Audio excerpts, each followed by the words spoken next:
everybody. In this particular chapter, we're going to dive into some introductory information regarding microbial ecology and microbial biotechnology.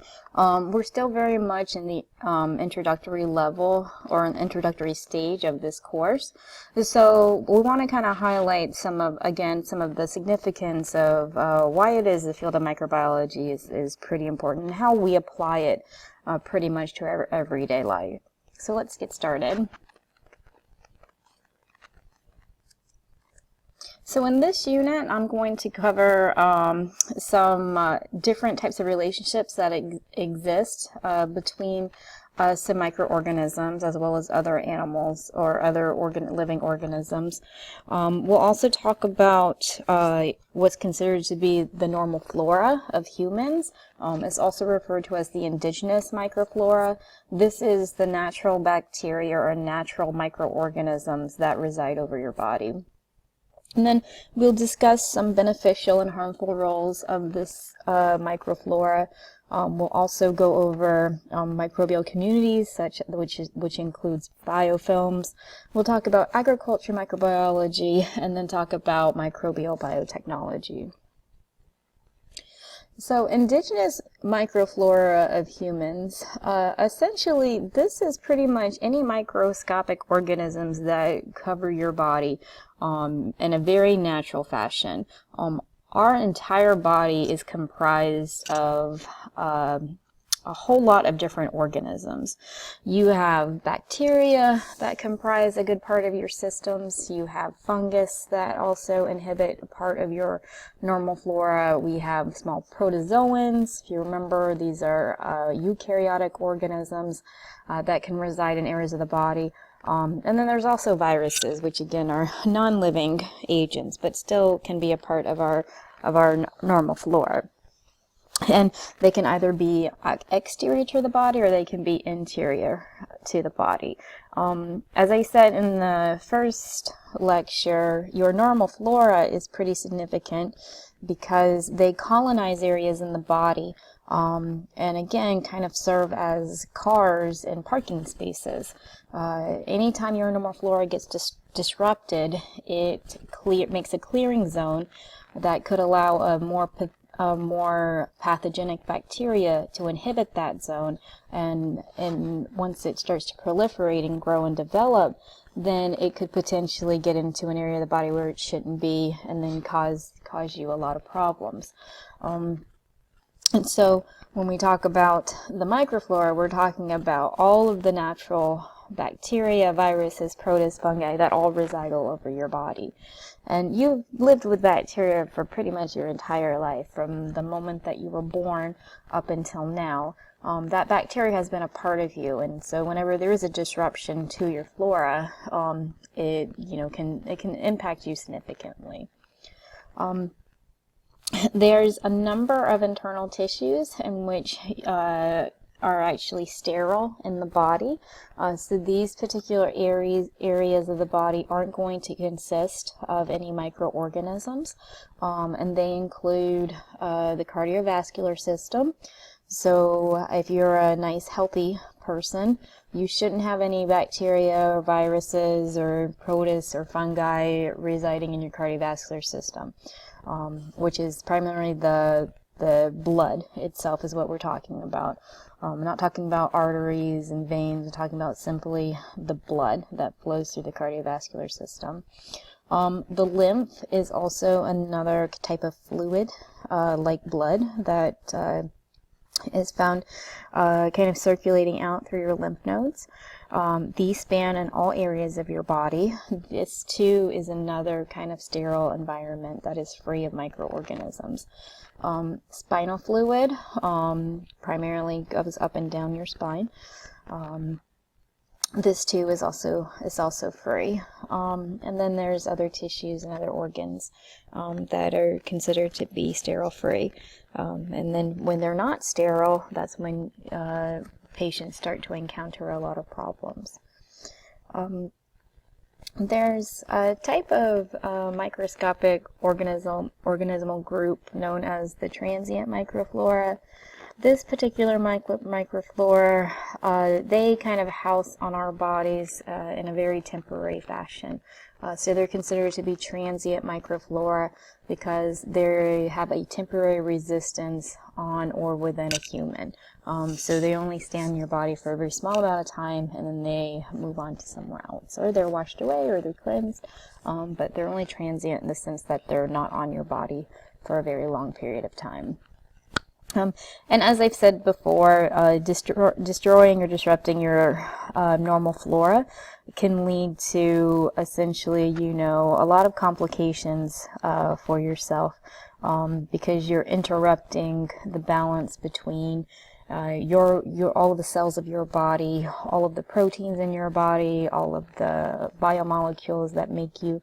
And once you interrupt that balance, you can make yourself more susceptible to getting sick from another microorganism that's not a part of your microflora. So just be kind of cognizant of that when you go to use hand sanitizer, and maybe you're using it a little bit too much, or if you're using a scrub, and maybe you're a really strong germaphobe, you could potentially be doing your body a lot more harm than good by really disrupting your normal flora. Okay. Here's a diagram outlining some of the sites on areas of the body where you typically have some of your normal flora. Okay. So there's a number of locations on the body where you have a lot of microorganisms residing. So areas around the ears and the eyes are locations where you're going to see microorganisms. You'll find microorganisms all over the skin. You'll find them lining the mouth as well as the upper respiratory tract. A good majority of microorganisms are definitely going to be found in your gastrointestinal tract. And remember, we talked about in the last lecture, or at least I mentioned in the last lecture, how some animals, including humans, have a gastrointestinal tract full of bacteria to help in the degradation of food components that the host is attempting to digest. So the bacteria in the gastrointestinal tract is very critical to the survival of the host. And then the genitourinary tract, the vagina and the urethra, those are also two areas where you're going to have a lot of microflora reside. So let's kind of go into a little bit more detail about some of the bacteria that can be located, or some of the microorganisms located in these different regions of the body. So we're going to start with the skin, and on your skin you can have bacteria and you can have fungi. The most common type of, or at least genre of bacteria that you will find on your skin is going to be that of the Staphylococcus organisms. Hopefully you've heard of Staphylococcus aureus before. It's one of the organisms that leads to inducing nosocomial infections, which are infections acquired in a hospital setting. But a lot of Staphylococcus organisms, and we have both beneficial and there's both harmful and beneficial or non-harmful Staphylococcus species. So there's two in particular that you'll find residing on the outside of your skin. There's Staphylococcus epidermidis, and then there's Staphylococcus aureus. And Staphylococcus aureus, as I was saying, that can lead to a lot of hospital-acquired infections. But it can also, you can also get it through interacting in large areas where there's kind of, not very sanitary conditions. So like a daycare setting, kids are pretty much prone to receiving infections because of the school systems, or large areas where they interact with each other, and so there's a high transmission of bacterial agents as well as viral agents. But with Staphylococcus, the primary pathogenic one that comes to mind is called methicillin-resistant Staphylococcus aureus. And this is an organism which, like the name says, is resistant to the antibiotic known as methicillin. And so it's been pretty much a big problem that they've had, which kind of occurs because people don't continually finish their medications, and so that induces resistance in the bacterial genre. So Staphylococcus aureus, I'm sure you've heard in the news before, due to his antibiotic resistance against methicillin. So Staph aureus typically is very pathogenic to most people, but it's only pathogenic when it's residing in an area of the body where it shouldn't be, or if the Staphylococcus aureus growing on your body gets onto somebody else. You'll find this species in a lot of areas in the body where it's nice, humid, and moist. So the area of the respiratory tract, you'll find it in your nasal cavity. Those are the typical areas where you would find Staphylococcus aureus. Now, another Staphylococcus organism is that of Staphylococcus epidermidis, and this is just an organism that resides on your skin and doesn't typically induce any infections. There's a number of different species that you have growing on your skin in terms of the type of bacteria that are there. They're not all Staphylococcus. You have Micrococcus luteus. It looks kind of like Staphylococcus when grown in an agar, but for the most part it's a very harmless bacteria that colonizes the outside of your skin. And then in some instances you also have some fungi and protists and even some algae that grows on your skin as well.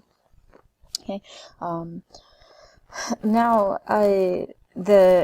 there's a lot of variation between the normal floras of, say, normal floras of different people. And this a lot of times has to do with the type of environment that a person resides in, or it can be due to genetics, just how what their genetic makeup is like. Do they have dry skin? Do they have good hygiene habits? Do they have overly good hygiene habits where they're continually disrupting their flora using hand sanitizers? So there's a lot of factors that kind of contribute to the types of microorganisms that make up your normal flora. Your mother, the type of organisms that resided on her normal flora, could have very much passed on to you when you were born. And over time, as you grew and developed, that flora could either, it could have been transient at some point, or it could have just completely resided on you. So your flora may be similar to your mother's flora.